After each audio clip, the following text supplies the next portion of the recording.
Hello. We're having so much trouble with the streaming video that I'm going to do something different tonight. I'm going to record this and then upload it, and then we will see if this works. We're still working on trying to figure out how to get the Wi-Fi and everything connected, but it's been, as you know, a bit of a challenge, to say the least.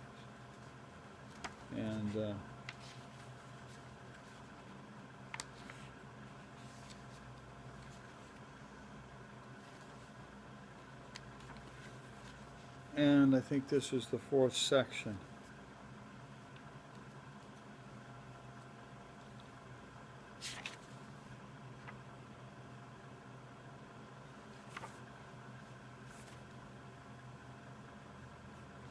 This is a little bit of a short one too.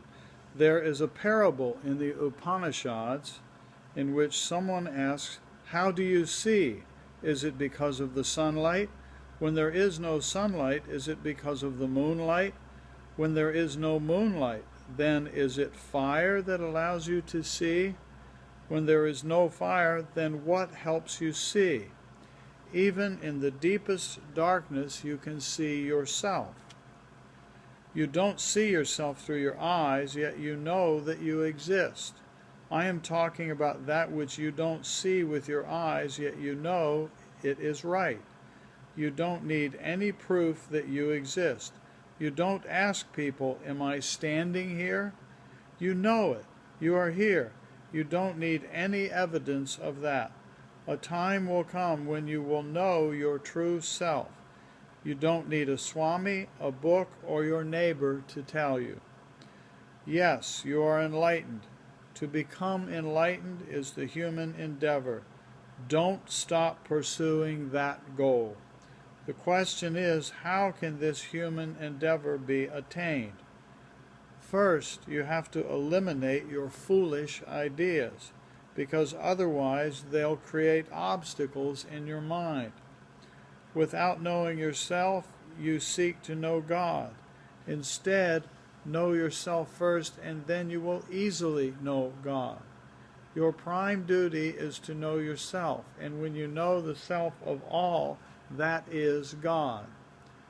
How can you know the self? Through contemplation, you can first set aside your body as not being the real self.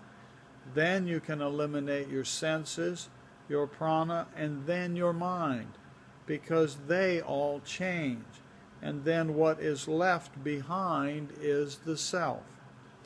To understand the relationship between the self and these superficial levels, imagine a light filtered by many shades. If you throw away all those shades or filters one by one, you will find the light inside. From a practical viewpoint, you can see light because the real light is already within you. You recognize the light of a light bulb, the light of the sun, the light of the moon, and the light of fire, because you have a light within. With the help of that light, you understand all the other lights. Yet you normally ignore your own light and search for the sunlight outside. Know your own light, which will help you to know and see all the other lights. One process is external, another process is internal. You have grown up and you have seen the external world. Now you have to go through an internal process. I'm not saying that the external world should be ignored. Instead, the external world should be arranged and managed in such a way that it does not create obstacles for you. But the external world cannot really help you know the internal self. Even if you use the largest telescope in the world to see the sun, moon, stars, and the entire galaxy, if you turn that telescope toward yourself, you will not see anything. Nothing external is going to help you in your quest.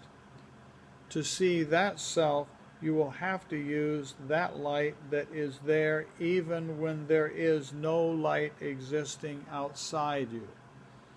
That is the light, knowledge, and wisdom that tells you that you exist.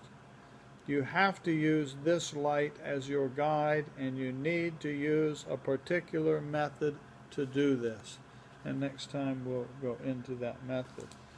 Boy, this is a little different, recording this like this without you here with me. I hope this works out okay. We will give it a try and hope for the best. And as always, remember, it's all about Om. Om is what's happening. Om is where it's at. Om Tat Sat. Now the button on here, I have to reach over here with my finger and touch it a little bit. So I don't know if you see my finger in the screen or not. I'll try not to. Om Tat Sat. Bye-bye.